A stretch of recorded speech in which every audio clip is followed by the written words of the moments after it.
Captain Samantha Morgan stood at the bridge of the Earth Defense Fleet vessel Intrepid *, her eyes fixed on the massive display screen. The ship was on routine patrol in the outer solar system, just beyond the orbit of Neptune. The quiet hum of equipment and occasional beeps from the control panels were the only sounds breaking the silence. "Captain, we're picking up something unusual," said Officer Ryan Clark, his fingers moving quickly across his console. "There's an object approaching from beyond Pluto's orbit." Samantha walked over to his station. "Natural or artificial?" "Definitely artificial, ma'am. And it's big.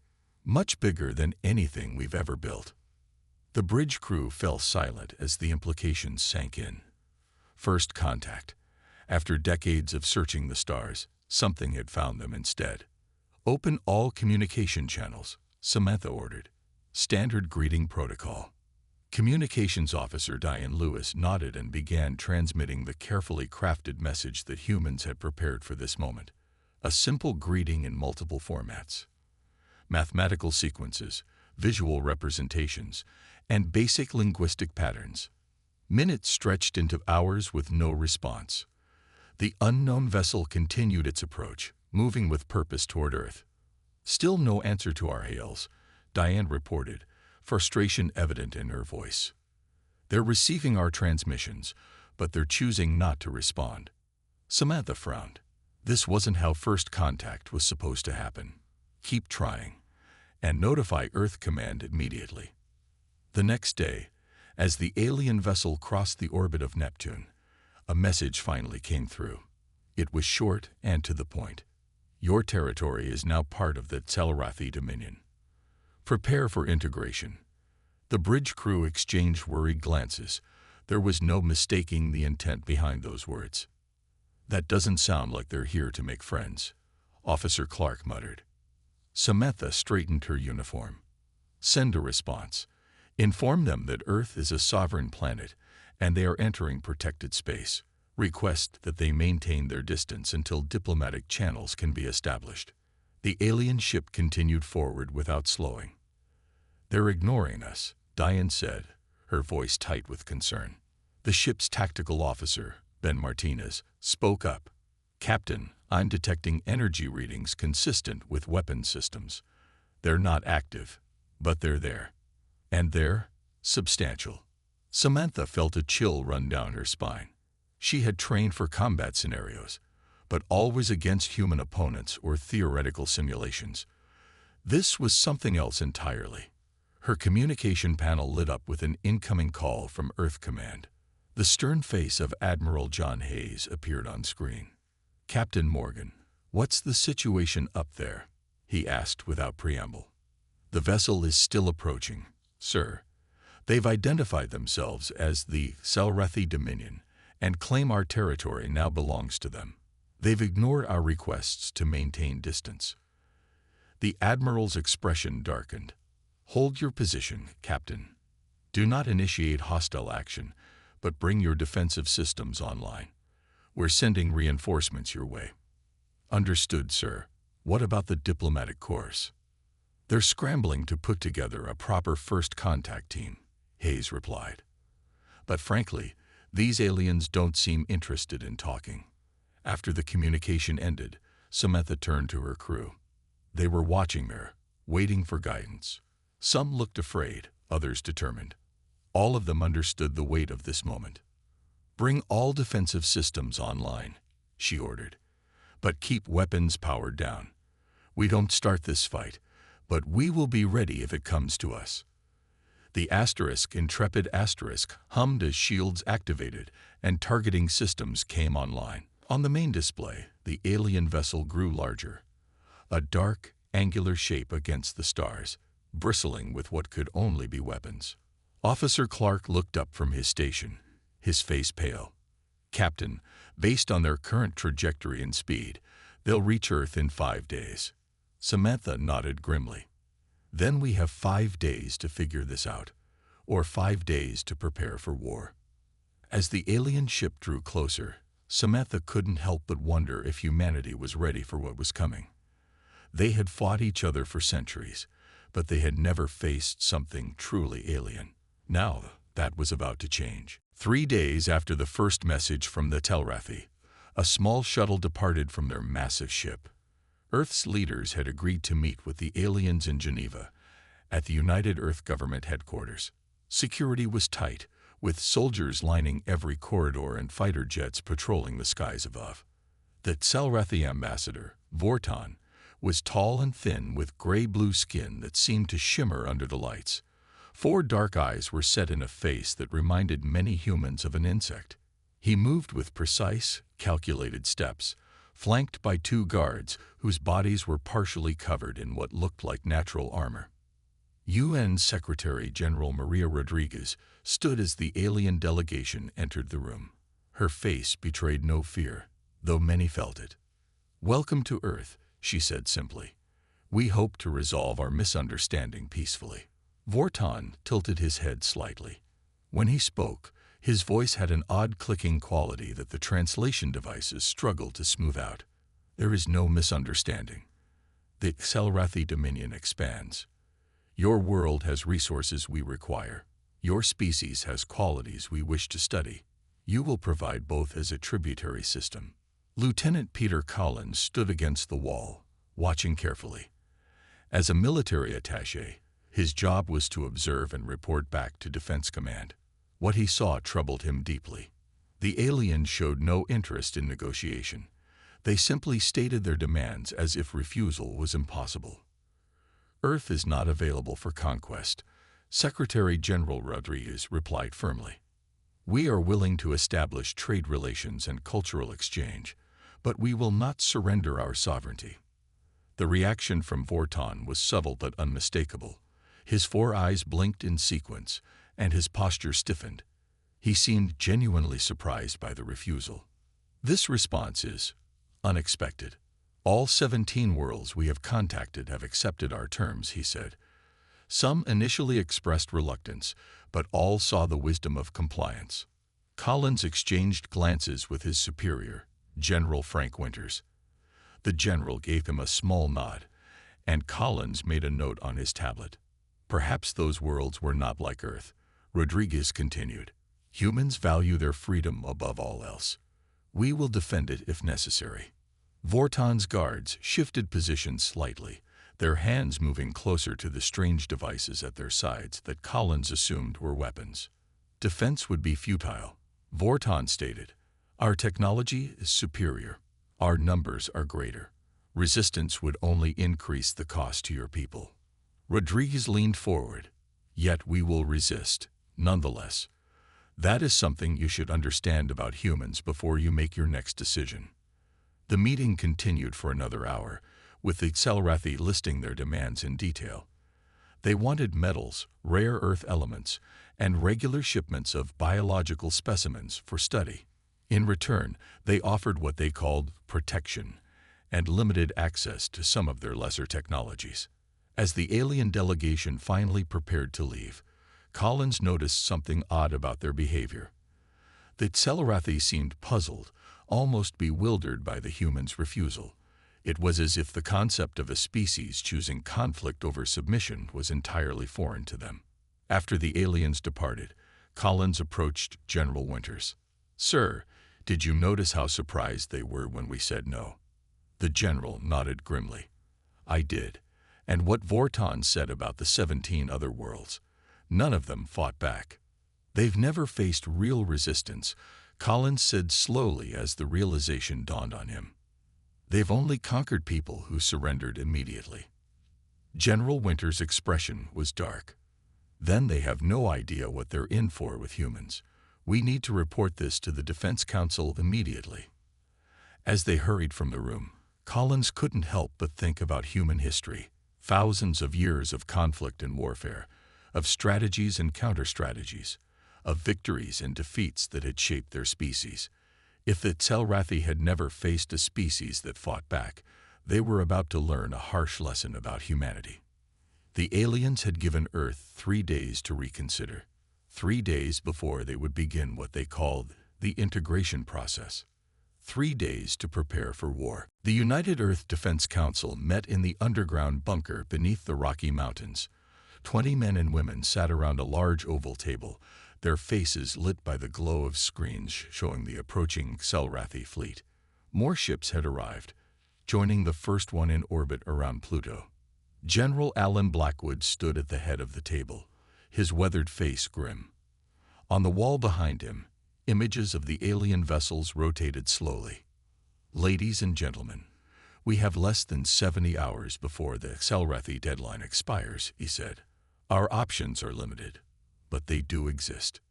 Admiral Hayes spoke up from his seat. "The fleet is mobilizing, but we're outgunned. Their ships are bigger, faster, and almost certainly more powerful than anything we have." "Almost certainly?" asked Dr. Emma Rice, the lead scientist from the Defense Research Division. "We haven't seen them in action yet," Hayes replied. "But based on our scans, their technology is at least a century ahead of ours." The room fell silent as the implications sank in. A century of technological difference was an enormous gap to overcome. "We need to buy time," said Colonel Katie Wright, a tactical specialist who had studied unconventional warfare. "And we need to make them understand exactly what they're getting into." Blackwood nodded.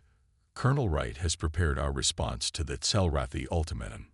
It's not a surrender, but it's also not a declaration of war. It's a warning." Wright stood and tapped on her tablet. The screens around the room changed to show a compilation of images: ancient battles with swords and shields, medieval warfare, World War I trenches, World War I tanks and planes, modern combat footage, and finally, Earth's current military capabilities. "This is what we're sending them," she explained, along with a simple message. She tapped again, and text appeared on the screens. "Humans have never known peace. Our entire history is written in conflict. If you force this war upon us, you will face an adversary unlike any you have encountered. We will not surrender. We will not give up. We will adapt to your tactics, learn your weaknesses, and fight until the last human stands." This is not a threat. It is simply the truth of what we are. The council members shifted uncomfortably in their seats. The message was blunt, perhaps dangerously so. "Will this provoke them?" asked Secretary of Defense William Carter. "They're already provoked," Wright answered. "They've made it clear they intend to conquer us. This is just making sure they understand what that really means." Lieutenant Collins, who had been invited to the meeting because of his observations during the Geneva encounter, spoke up.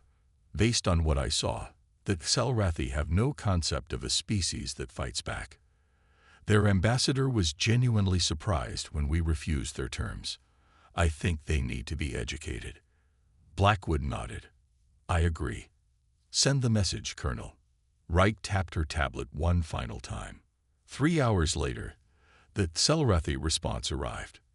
The alien commander, who identified himself as War Leader Zexkur, appeared on screen. His face was similar to Vorton's, but with more pronounced ridges above his four eyes. "Your primitive display of violence does not concern us," he said. "We have studied your weapons. We have analyzed your defenses. Our simulations show that resistance will be over within 14 of your days. Accept this reality."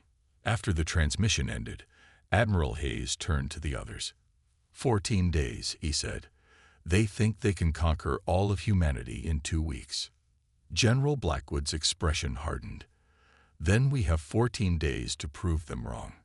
Colonel Wright, implement the scattered shield protocol. Admiral, deploy the fleet according to pattern Omega.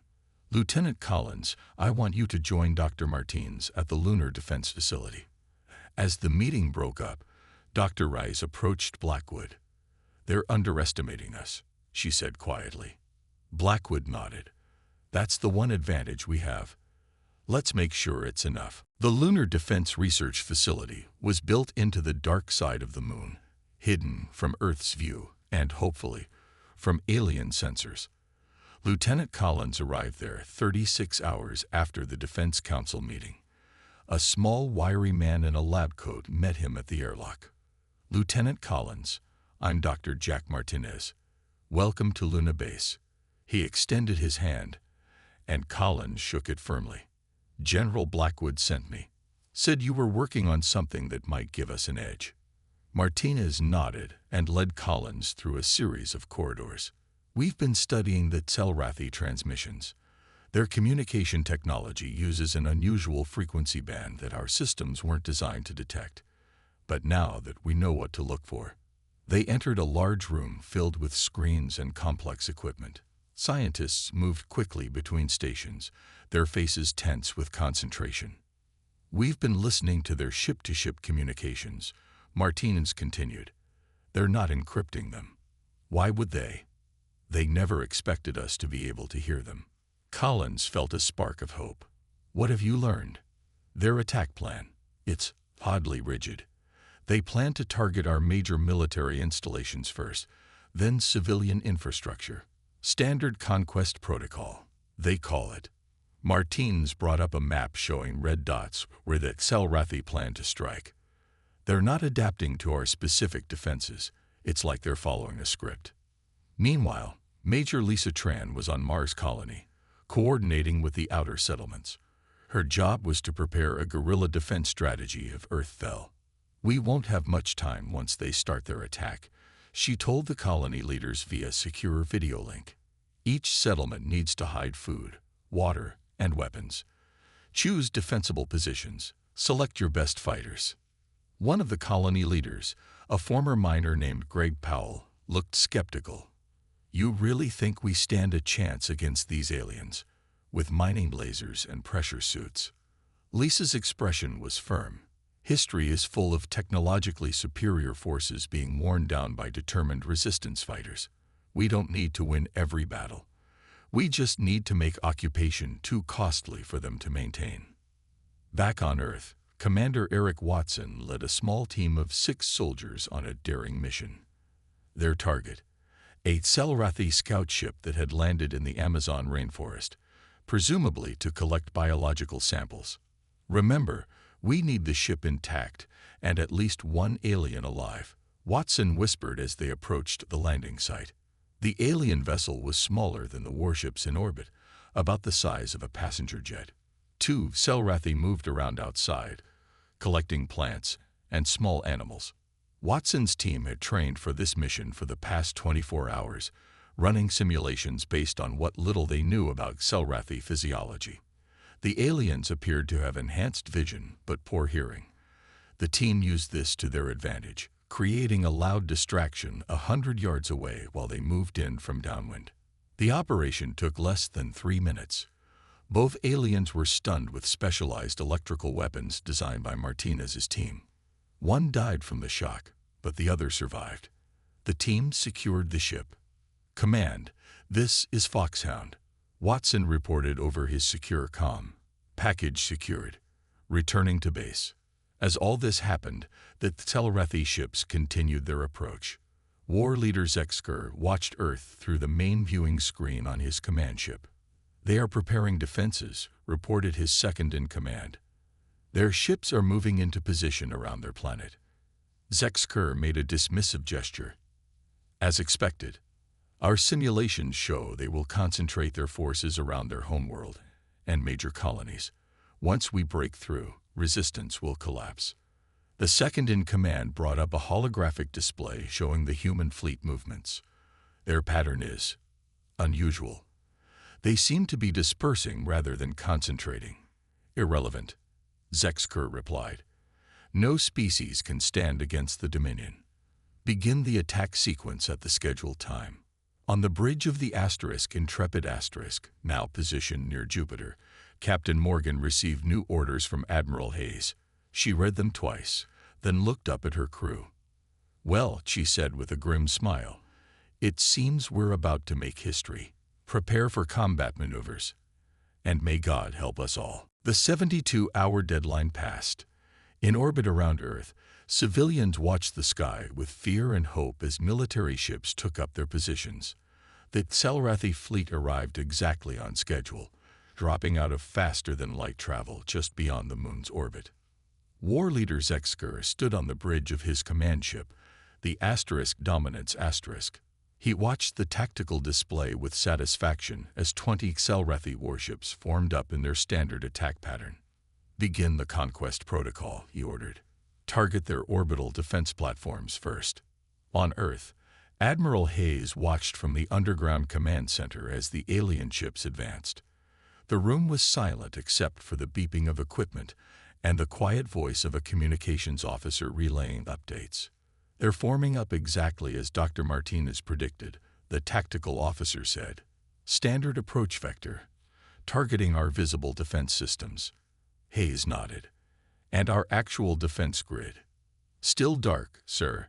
They don't see it." The first shots of the war were fired by the Xel'Rethi. Bright beams of energy lanced out from their ships, destroying the obvious defense satellites in Earth orbit. The aliens moved with mechanical precision, following their battle plan without deviation.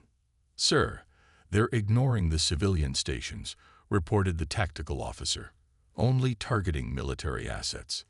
Hayes picked up his secure phone. "They're focusing on Earth, just as we expected. Commence Operation Scattered Shield." Throughout the solar system, human ships that had been hiding behind moons, inside asteroid fields, and near the sun's corona began to move. The Xel'Rethi, focused on Earth, didn't notice these movements at first. Captain Morgan and the Intrepid Asterisk led a squadron of 5 ships from behind Jupiter's largest moon. Their engines burned hot as they accelerated toward the rear of the Xel'Rethi fleet. "Weapons hot," Morgan ordered. "Target their engine sections. Hit and fade, just like we practiced." Her tactical officer, Bent Martinez, looked nervous but determined. "Captain, their shields are still an unknown factor. Our simulations couldn't account for their actual strength." Morgan gave him a tight smile. "Then we'll find out the hard way. Fire when ready." The human ships struck the rear of the Xel'Rethi formation like wolves attacking a larger predator. Their missiles and energy weapons targeted the same points on the alien shields, concentrating fire in a way that Xel'Rethi had never experienced.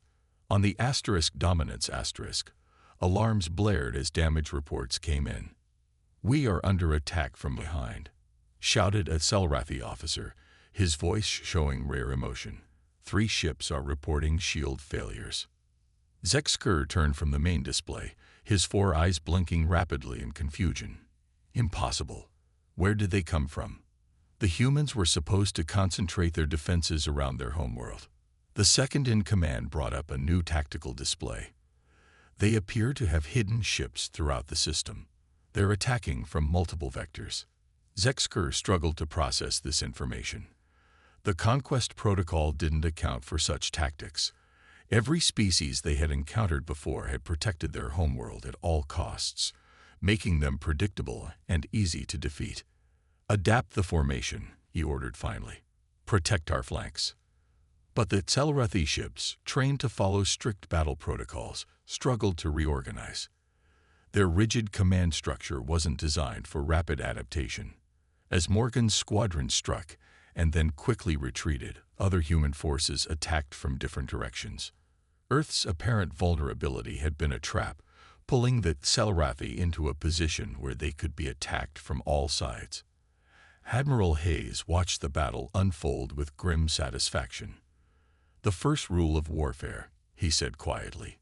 "Never do what your enemy expects." The Xel'Rethi had expected a short, decisive battle against a frightened species fighting for survival. Instead, they found themselves facing an enemy that had been planning for war since before they even arrived. As the battle raged across the solar system, Zexker was forced to make a decision he had never faced before: retreat or risk losing his entire fleet to an enemy that simply refused to follow the rules of conventional warfare. War leader Zexker paced the bridge of the Dominance Asterisk, his movements sharp and agitated. 3 of his ships had been badly damaged, and 1 had been completely destroyed.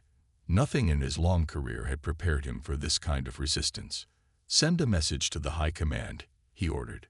"Request reinforcements and updated conquest protocols." His second-in-command, Sub-Leader Mevtal, approached cautiously. "War leader, the humans are using tactics we have never encountered. They fight as individuals, not as a unified force. Each of their ships seems to be making independent decisions. Zexker stared at the tactical display where the human vessels moved in patterns that seemed chaotic and inefficient to his eyes. Yet somehow, those very patterns were breaking through his carefully organized formations. How do they coordinate without central direction? He wondered aloud. It defies logic. On the Lunar Defense Facility, Dr. Martins and Lieutenant Collins worked frantically to understand the captured Selrathi technology. The scout ship systems were surprisingly simple to access once they figured out the interface. "Look at this," Martins said, pointing to a screen filled with alien text and symbols. Their entire tactical database, battle plans, ship capabilities, everything. Collins leaned closer. "Can you read it?" "Not all of it, but enough." Martinez swiped through several screens. "They've conquered 17 worlds before us. But look at this. Every species they encountered surrendered after the first attack. None of them had significant military capabilities." Collins processed this information. "So they've never actually fought a war. They've only performed what amounts to armed occupations of peaceful worlds." "Exactly. And there's more. The Selrathi evolved from a hive-minded species. They still think collectively. Their battle tactics assume enemies will behave logically, protecting vital assets and minimizing overall losses." Collins smiled grimly. "But humans don't always behave logically in battle. We take risks. We make sacrifices. We use deception. Concepts that seem completely foreign to the Selrathi mindset." Martinez agreed. They quickly sent their findings to Admiral Hayes. Within hours, Earth's forces adjusted their tactics to exploit this fundamental weakness in the Selrathi approach to warfare. Captain Morgan received the new battle plans while her squadron was hiding in the shadow of an asteroid. She gathered her officers in the ship's small conference room. "According to intelligence, the Selrathi cannot comprehend decentralized command," she explained. "So that's exactly what we're going to give them. Each ship captain is now authorized to act independently within the broader strategic framework." Her executive officer, Laura Chen, looked concerned. "Won't that create chaos in our own ranks?" Morgan shook her head.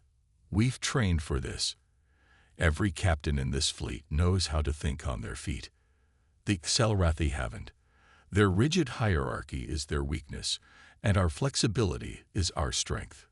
The battle resumed with human ships attacking in seemingly random patterns.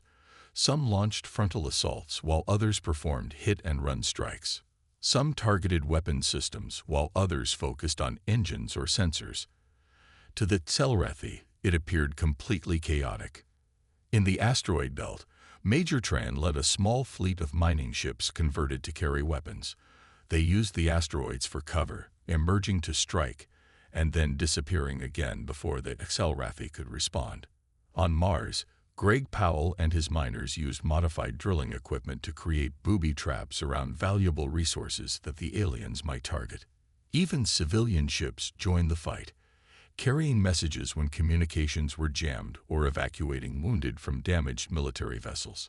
On the Dominance Asterisk, Zexker received word that the High Command had dispatched reinforcements, but they would not arrive for several days. "We must adapt," he told his officers, frustration evident in his voice. "Study their tactics. Find patterns in their chaos." Mevtal hesitated before speaking. "War leader, I've been analyzing their attacks.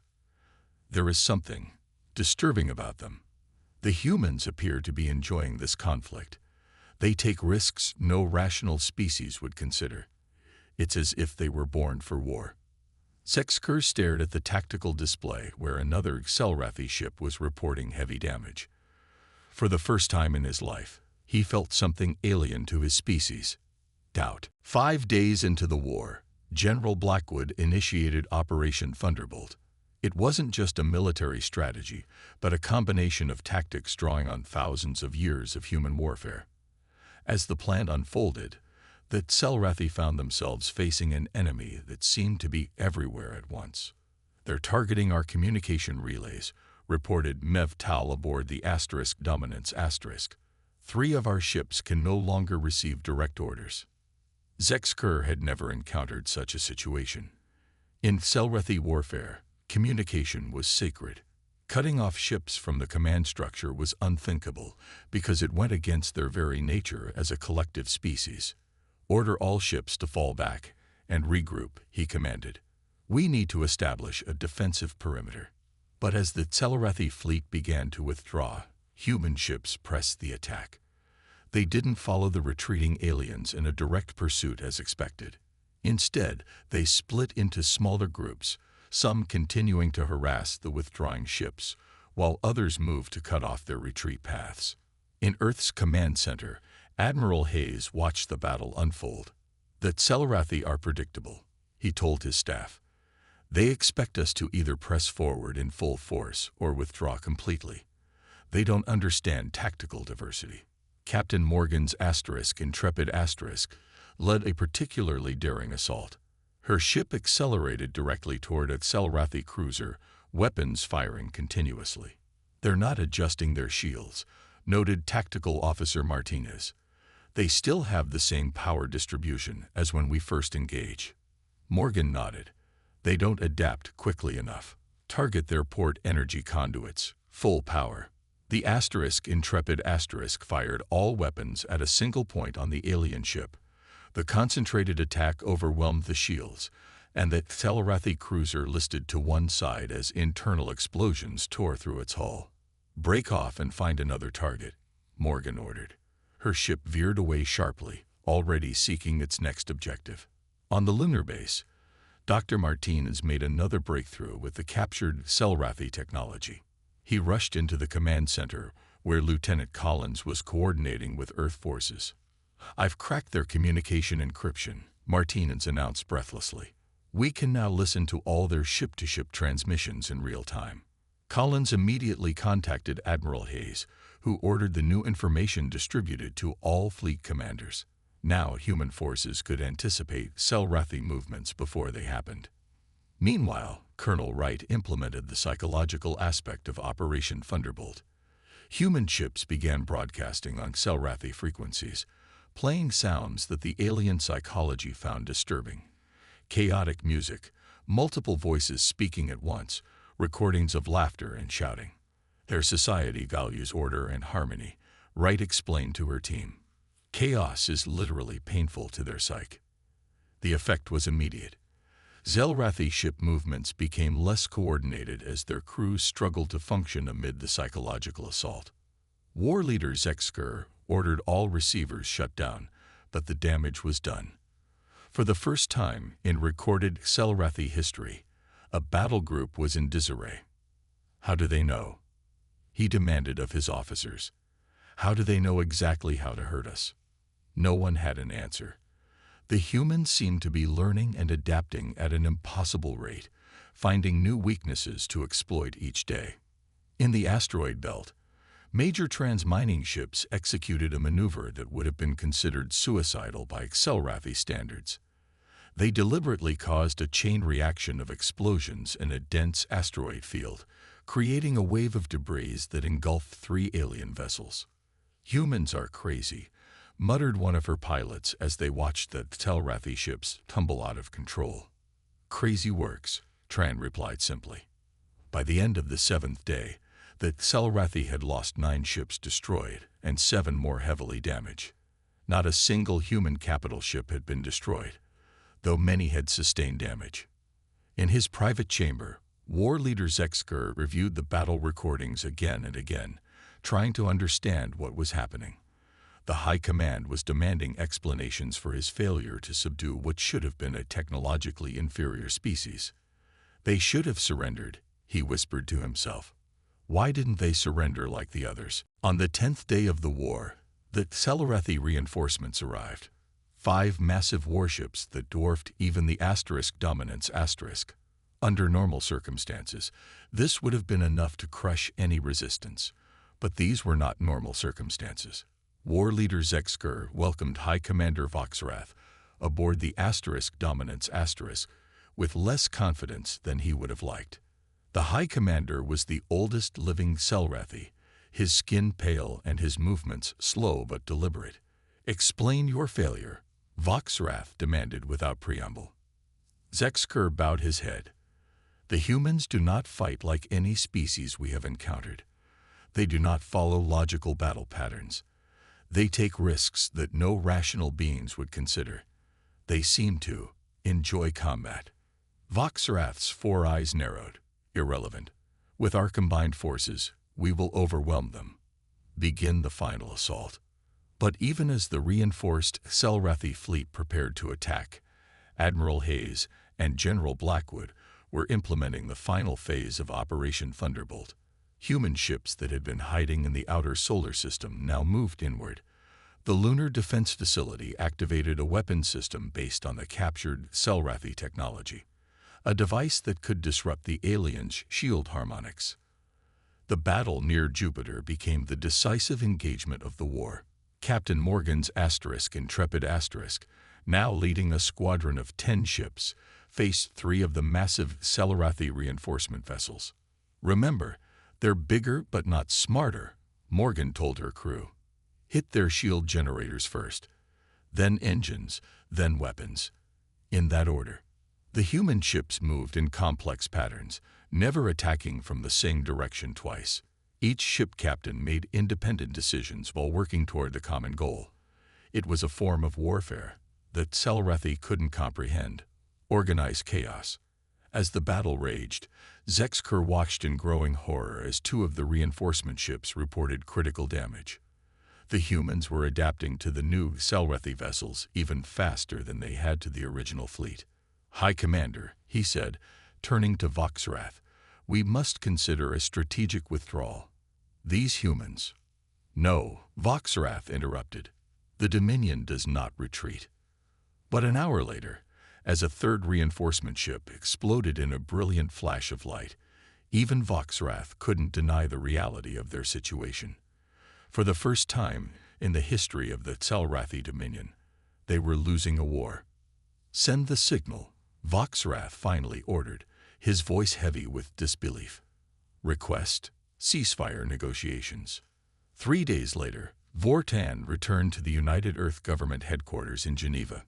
This time, he arrived not as a conqueror, but as a diplomat seeking peace. Secretary General Rodriguez received him in the same room where he had delivered his ultimatum just 2 weeks earlier.